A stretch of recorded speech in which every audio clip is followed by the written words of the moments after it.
السلام عليكم ورحمة الله وبركاته. معاكم مستر أحمد العبد من قناة دروس تعليمية أونلاين. إن شاء الله هنبدأ مع بعض حل نماذج ملحق كتاب المعاصر المجانية 15 نموذج لسه نازلين حالا. النماذج ديت غير الامتحانات بتاع الإدارات أو المحافظات اللي موجودة في كتاب المراجعة. هنحل بالطريقة المعتادة بتاعتنا اللي انتوا بتفضلوها، بنقول كل الأسئلة، بنقول معاني الكلمات، بنقول السبب بتاع الحل، وبنستشهد بسكرينات خاصة بالجرامر اللي موجود في الامتحان اللي احنا بنحله. يبقى أنت بتراجع وبتحل في نفس الوقت، وبنعلق على كل التريكات اللي موجودة في الامتحان، وبنتعرف على أسهل طريقة نحل بها سؤال الترجمة الاختياري بطريقة مبسطة جدا، وكمان سؤال المقال، وهنعرف ازاي نحل المقال بطريقة بسيطة جدا مع ملفات بي دي اف هدية فيها مقدمات وخاتمات بتناسب كل الموضوعات، وكمان معنا ملف بي دي اف للمقال بتاع الامتحان اللي احنا بنحله ومترجم كمان عشان اوفر عليك وقت، بحيث ممكن تستعين بيه في افكار تساعدك في الكتابة. واحلى حاجة في النماذج انها طبعا جاية مطابقة لاخر مواصفات، فيها اسئلة القصة، اسئلة تفكير نقدي.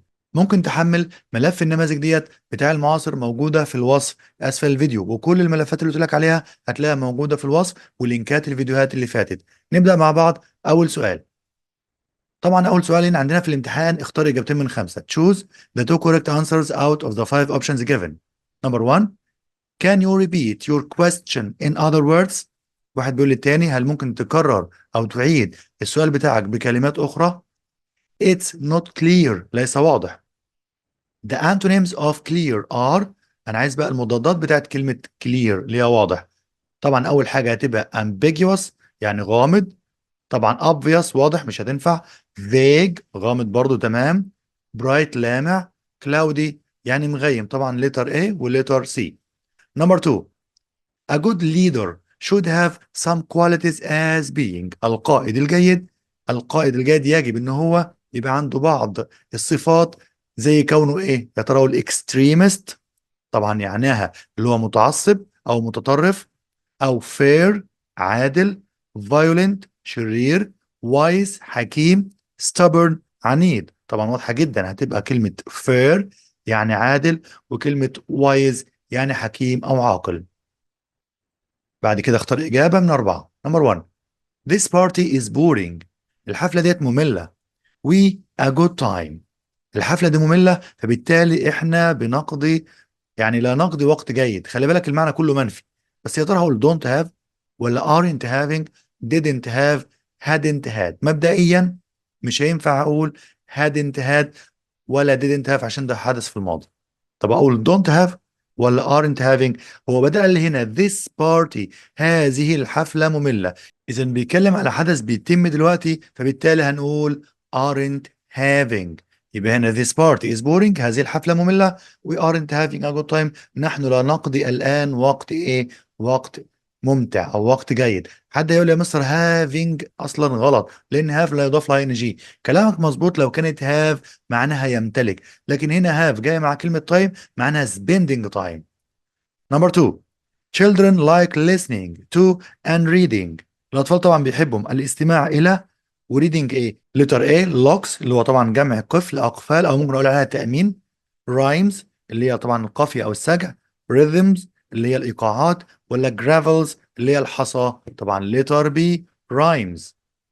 الأطفال بيحبوا يسمعهم، اللي هي القافية والسجع، وكمان يحبوا يقرأوا في الشعر.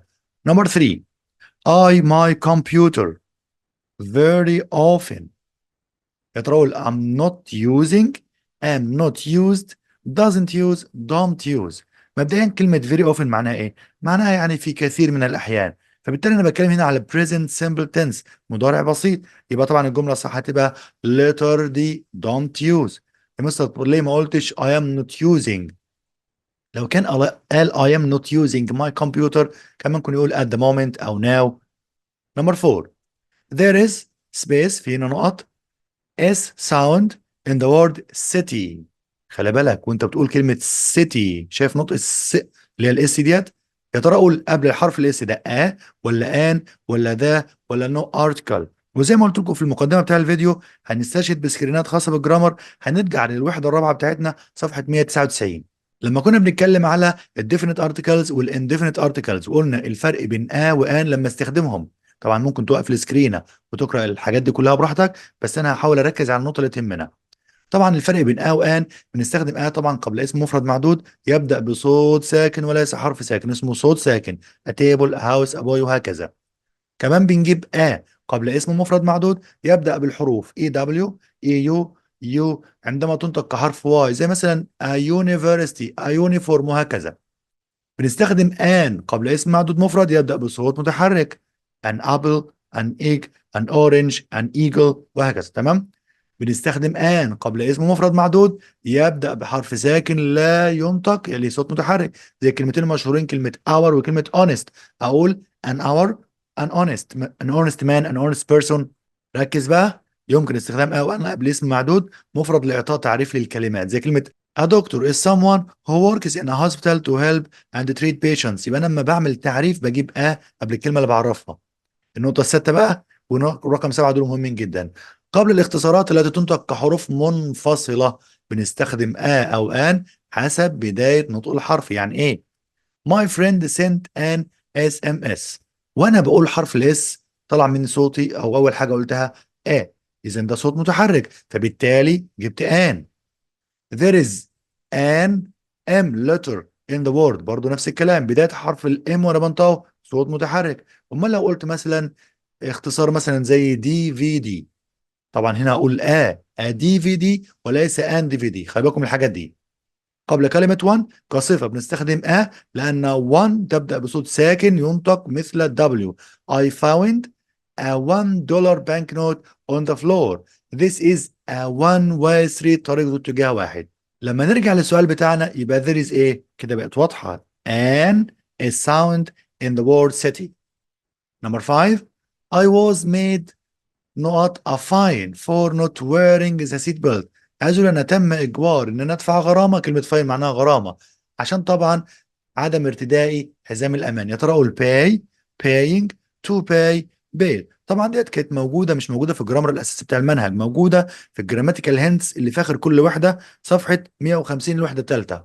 لما كنا بنتكلم على استخدام ميك لما بيجي بعدها مفعول، لما بجيب بعد ميك مفعول عندي حاجة من الاتنين، يجيب مصدر يجيب صفة.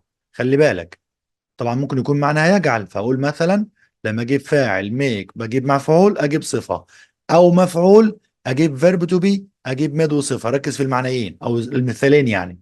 Sam's birth made them happy. ميلاد او مولد سما جعلهم او خلاهم سعداء، جاب هنا صفه. They were made happy لما جابها مبني مجهول جاب قبل كلمه make خلاها طبعا made وجاب were by Sam's birth. صيغه تانية ممكن اقول فاعل ميك مفعول مصدر، او مفعول بي ميد واجيب تو المصدر، ودي صيغه المجهول بتاعتها. لما اقول I make احمد water the flowers. انا جعلت احمد يسقي الزهور. طب عايز اجيبها مبني مجهول، احمد مفعول، قلت احمد is made to water the flowers. لما نرجع للسؤال بتاعنا طبعا ده مبني مجهول عشان جاب لي was made، يبقى I was made زي ما قلنا to pay. تمام، لان لما بيجيب لي فعل بيجيبه مصدر في المبني المجهول بقول to المصدر. Number 6. Have you sent all the invitations? نقط that's so fast. وانت ارسلت الدعوات كلها، ده انت سريع جدا. already just yet ever. طبعا بيحصل عندنا لخبطه بين كلمه already و yet. طبعا just غلط هنا وايفر غلط عشان المعنى، واستخدامه هنا خطأ كمان. طب يا ترى already ولا yet؟ نرجع بقى للسكرينه بتاعتنا في الوحده الثالثه صفحه 131 لما كنا بنتكلم على المضارع التام. لما كنا بنتكلم على زمن المضارع التام the present perfect tense وقلنا بيكون من هذا وهو في التصريف الثالث ويعبر عن حدث بدأ في الماضي وما زال مستمر، او حدث تم في الماضي وله اثر في الوقت الحاضر. وقلنا ظروف الزمنيه بستخدمها ازاي، زي كلمه just already never ever. قلنا دي الاربعه دول بيجوا في مكان واحد بين الفعل المساعد اللي هو has او have وقبل التصريف التالي. مثلا my uncle had just arrived at the airport. يعني عمي لسه واصل حالا في المطار. just جاي فين؟ في النص. I have never seen a real fox. عمري ابدا ما شفت ثعلب حقيقي. This is the tallest tree I have ever seen. دي أطول شجرة أنا شفتها في حياتي. Have you ever traveled abroad? هل سبق لك إن سافرت قبل كده في الخارج؟ ركز في already بقى هنا بقى. I have already passed the driving test. أنا بالفعل نجحت في اختبار القيادة. already جت بين هذا وهذا في التصريف الثالث ولها مكان تاني في الآخر بشكلين، لما اقول I have passed the driving test already نفس المعنى. وممكن لو كتبت لك مثال عشان اوضح لك الكلام ده برضه، have you finished your homework already you are quick. وقلنا قبل كده ان لما يجيب لي الصيغه ديت معناها دي صيغه تعجب. ليه؟ هو طبعا بما قال له هل انت بالفعل انتهيت من عمل واجب، هو بيقول له بالفعل لانه كان متوقع انه ما يكونش خلص. فلما خلص قال له ايه؟ you are quick، ده انت سريع جدا.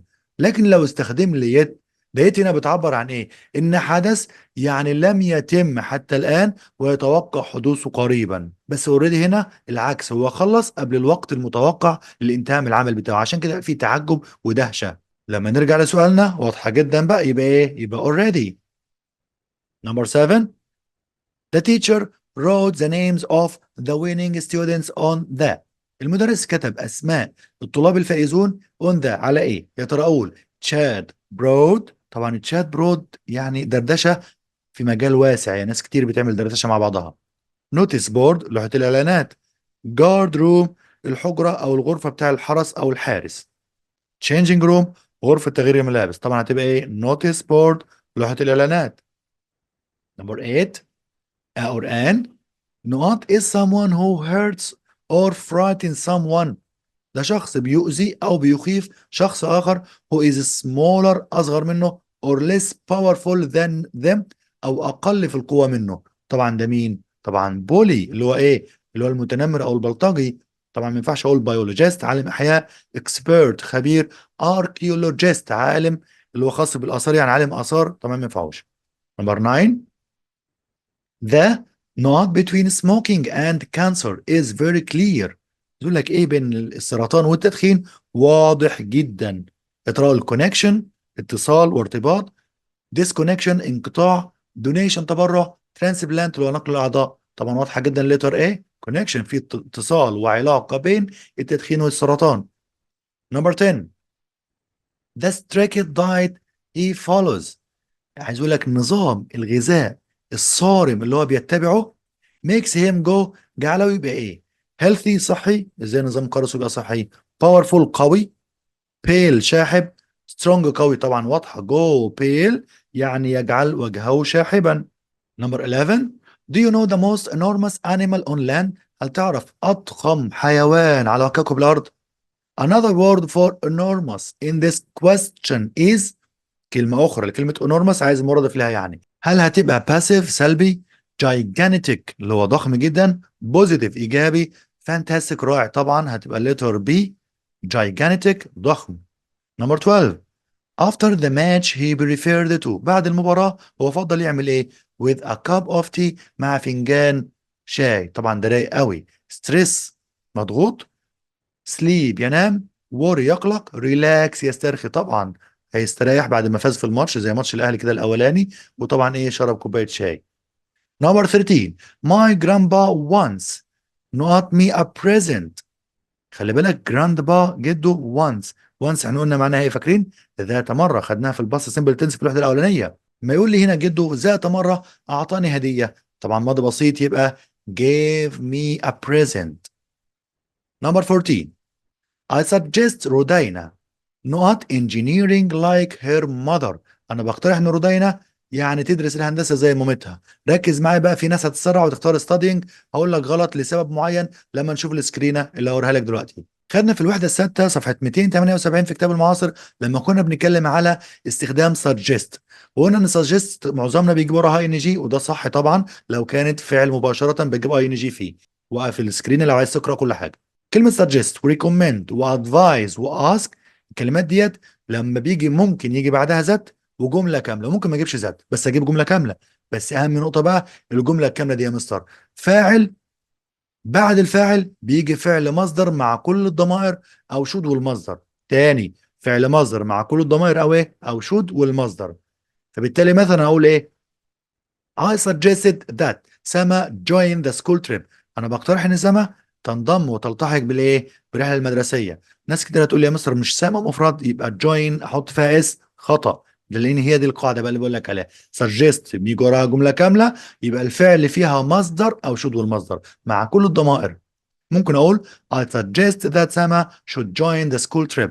انا بقترح ان سما يعني يجب انها تلتحق بايه بالرحله المدرسيه. فلما نرجع للسؤال بتاعنا هتبقى الإجابة طبعا واضحة جدا، تبقى إيه؟ I suggest رودينا، يبقى هنا هتبقى طبعا study فين؟ a letter دي الفعل مصدر. تمام. ننتقل بعد كده لسؤال comprehension، قطعة الفهم. وقلنا لما أجي أحل قطعة الفهم بحلها بأكتر من طريقة، وبستخدم حاجة اسمها skim and scan. skim معناها قراءة عابرة، scan معناها تدقيق، وبتفحص على معلومة معينة وتبحث عنها، بس ديت بتبقى بعد ما تقرأ الأسئلة. يبقى أول مرة بقرأ القطعة كلها أفهمها كويس، أقرأ الأسئلة وأرجع أعمل سكان عشان أوصل للإجابة اللي أنا عاوزها. نشوف كده. A friend of mine once had an amusing experience on a bus. أحد أصدقائي ذات مرة كان عنده يعني إيه تجربة كده مر بيها مسلية أو في الأتوبيس، تجربة ظريفة يعني. He very rarely travels by bus. هو نادرا لما يسافر بالأتوبيس. Because he has been driving his own car for many years. لأنه طبعا هو بيقود السيارة بتاعته بقاله سنوات عديدة. But it so happened that his car broke down near his home. لكن حصل إن السيارة بتاعته تعطلت بالقرب من منزله. He was going to buy a fridge. كان رايح عشان يشتري ثلاجة. After he had taken out of the bank 5000 pounds. بعد ما خد بالبنك 5000 جنيه. طبعا اعتقد ان الفقرة والقطعة دي قديمة، لان 5000 جنيه ما يعملوش حاجة دلوقتي. يبقى ب 25000 وانت طالع. هنقول 25000 pounds مثلا. And could cover the price of the set. وتقريبا المبلغ اللي خده ده هيغطي سعر الايه الثلاجة اللي هو هيجيبها في الوقت ده. طبعا set هنا معناها جهاز. He put the money in an envelope in one of his pockets. طبعا وضع الايه المال في طبعا ظرف وحطه في الجيب بتاعه. And got on a bus وركب الاتوبيس. He met an old friend on the bus. طبعا قابل احد اصدقائه القدامى في الاتوبيس. And had a conversation with him. وطبعا دار بينهم حوار. Unconsciously every now and then he put his hand on his pocket to make sure. يعني بطريقه غير واعيه، يعني بدون وعي، دايما بين الحين والاخر كل شويه يحط ايده فين؟ في جيبه، عشان يتاكد ان ايه بقى؟ that the envelope was still there. ان الظرف ما زال موجود في جيبه، ما اتسرقش يعني. but suddenly لكن فجاه he felt it had gone. بس فجاه شعر ان هو ايه؟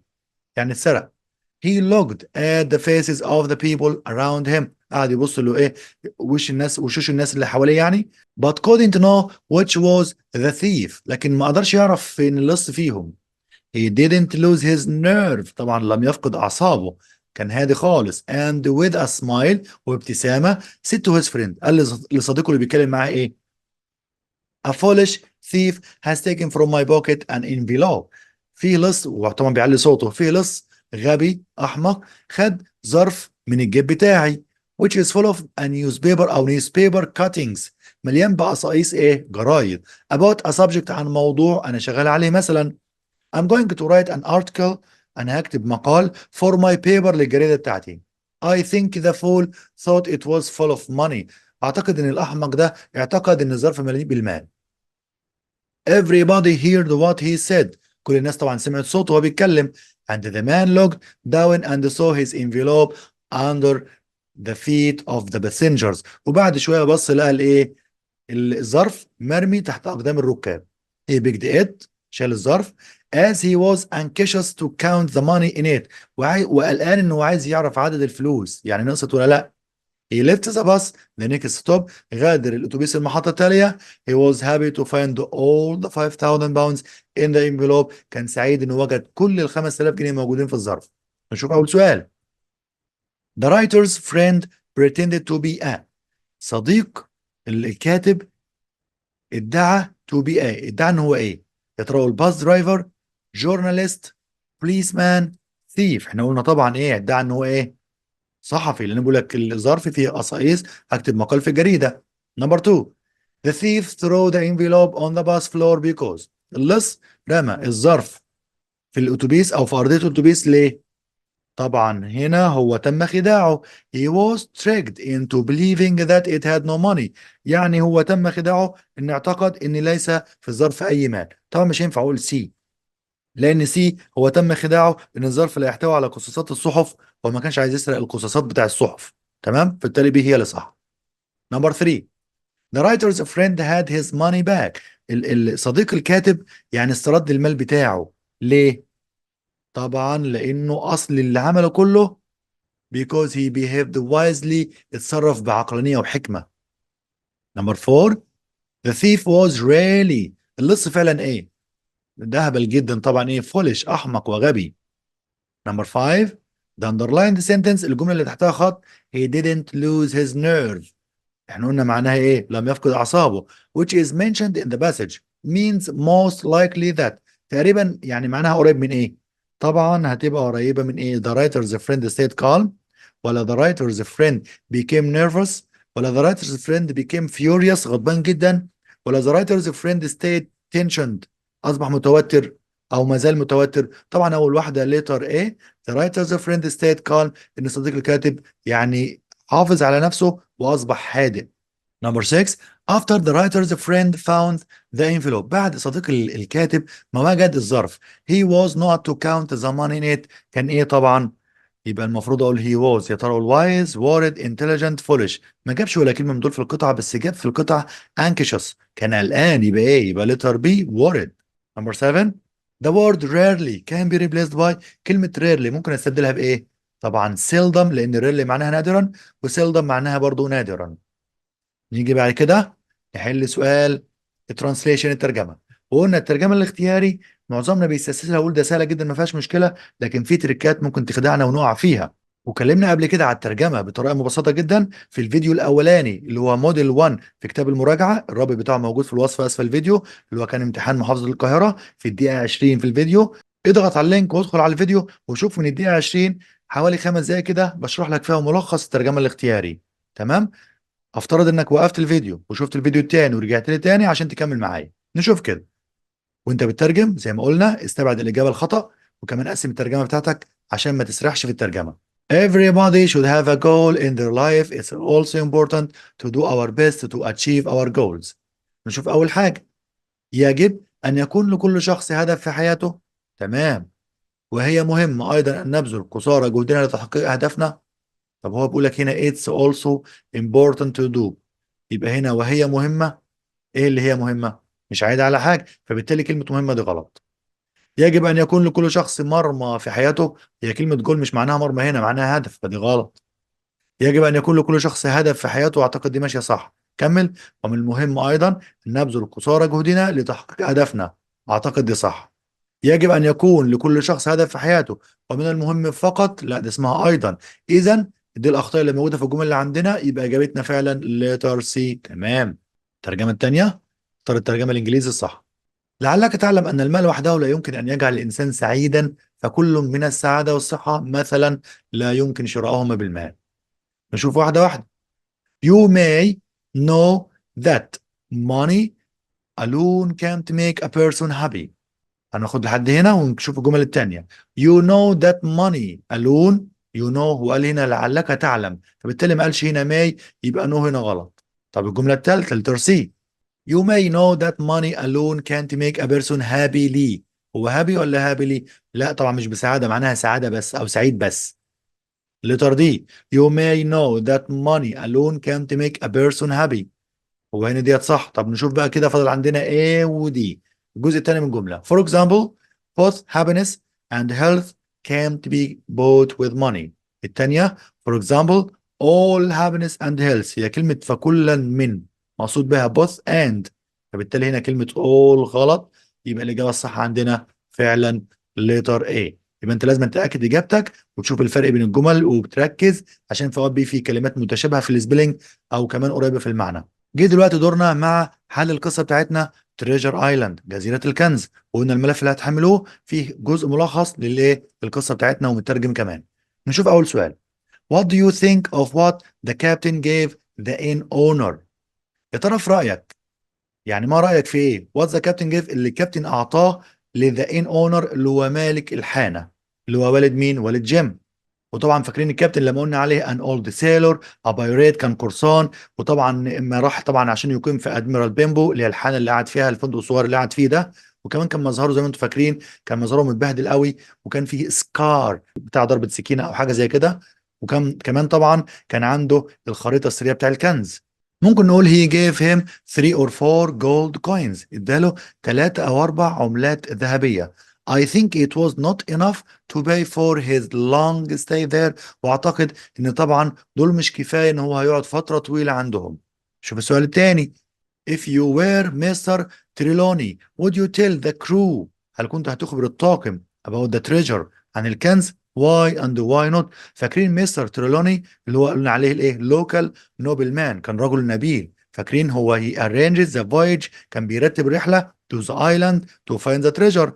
هو اللي كان بيرتب الرحلة عشان يروحوا يكتشفوا الكنز. وطبعا قلنا ان الراجل ده كان راجل عنده ثروة، غني يعني، وكان نوبل مان، راجل ايه، نبيل. كمان الراجل ده لو انتوا فاكرين الناس اللي قرأت بقى، احنا قلنا نقرأ القصة بترجمتها والاحداث بتاعتها، كان ايه، he was a great shooter، لما كان رامي جيد، يعني بينشن كويس بالبندقية اللي معاه او السلاح اللي معاه، وكمان كان متحمس جدا للمغامرة دي. طب هنا بيقول لنا بقى، لو انت مستر تريلوني، هل كنت هتقول للطاقم حاجات عن الكنز؟ طب لو قلت ايوه كنت هتقول لهم هتقول ليه، ولو قلت لا هتقول ليه لا؟ If I were Mr. Trelawney I wouldn't tell the crew about the treasure. ما كنتش هقول لهم حاجة عن الكنز. ليه؟ I would also try to keep it a secret from Long John Silver. كمان كنت هخفي السر ده عن جون سيلفر، فاكرينه؟ طبعا ده كان انضم للسفينة لما جه معاهم في السفينة اللي رايحين يبحثوا عن الكنز. كان جه ايه، متنكر في هيئة طاهي، لكن هو كان القائد بتاع المتمردين اللي كانوا عايزين يستولوا لما عرفوا ان في كنز. والفولورز بتوعه اللي هم المتمردين اللي كانوا ايه، متابعينه، who might try to steal it or harm us. اذا انا كده ما كنتش هقول لهم على اي حاجه خاصه بالكنز، لان هم كانوا ممكن يسرقوا الكنز ده ويؤذونا. السؤال الثالث نمبر 3. why do you think Jim felt afraid of being gone at first؟ في رايك ليه جيم لما هرب طبعا من السفينه، كنا خدنا الكلام ده تقريبا في شابتر 5 او شابتر 6، لما هرب السفينه وراح للجزيره كان خايف من بين جان لما قابله ليه؟ وطبعا فاكرين بين جان طبعا ده كان شخص وجده او قابله جيم على الايه، الجزيره. الشخص ده ما قعد فتره 3 سنين ما يكلمش مع اي حد خالص على الجزيره، لان ما قابلش حد يتكلم معاه. he has dirty clothes، وطبعا كان عنده ملابس لو انتم فاكرين متسخه، لونج هير، شعره طويل، كان متبهدل برضه لان قعد 3 سنين على الجزيره. وكمان عرض ان هو يساعد جيم وكمان دكتور ليفزي لو انتم فاكرين.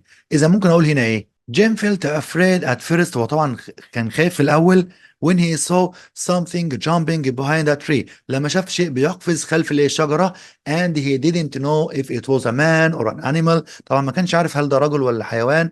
so he was afraid، كان خايف because it looked big and dangerous، كان الشيء ده شكله كبير وخطير، عشان كده هو كان خايف. جه دورنا مع آخر سؤال عندنا. write an essay of about 150 words. اكتب مقال 150 كلمة عن ايه؟ The four seasons of the year، الأربع فصول بتوع السنة، are characterized by different kinds of weather، طبعا بيتميزوا بأنواع مختلفة من الطقس، and activities والأنشطة. which season is your favorite and why؟ اختار بقى فصل من فصول السنة مفضل عندك وليه. وشرحنا المقال بطريقة مبسطة في حوالي 3 4 دقايق برضه، ازاي تكتب مقال بطريقة مبسطة. في الفيديو الأولاني بتاع محافظة القاهرة كان تقريبا في الدقيقة 27. ممكن تدخل على الرابط الموجود في الوصف أسفل الفيديو، شوف الجزء المبسط ده وارجع لي تاني، هتلاقيني دلوقتي جايب لك ايه، زي ما وعدتك، المقال بطريقة مبسطة. جايب لك المقال مقدمة وموضوع وخاتمة بصورة مبسطة جدا، وكمان مترجم عشان اوفر عليك وقت. طبعا انا ما بحبش حد يحفظ المقالات، انا عاوزك تقراه، خد منه افكار واكتب باسلوبك، بس طبعا بتراعي مسافات بين الكلمات، ما تغلطش في السبيلنج ولا الجرامر، اول حرف من الجمله كابيتال، اخر الجمله فيه فول ستوب. وطبعا لازم أن تكون الافكار لها علاقه بالموضوع اللي بنتكلم عليه. احنا كده وصلنا لاخر حلقتنا النهارده. انتظر ان شاء الله بقيه النماذج، هنحلها بالتناوب زي ما قلنا مع امتحانات المحافظات. بس لو عجبك الفيديو ما تنساش تعمل لايك للفيديو، تشترك في القناة، تفعل الجرس عشان توصلك الفيديوهات القادمة إن شاء الله. كان معكم مستر أحمد العبد من قناة دروس تعليمية أونلاين، والسلام عليكم ورحمة الله وبركاته.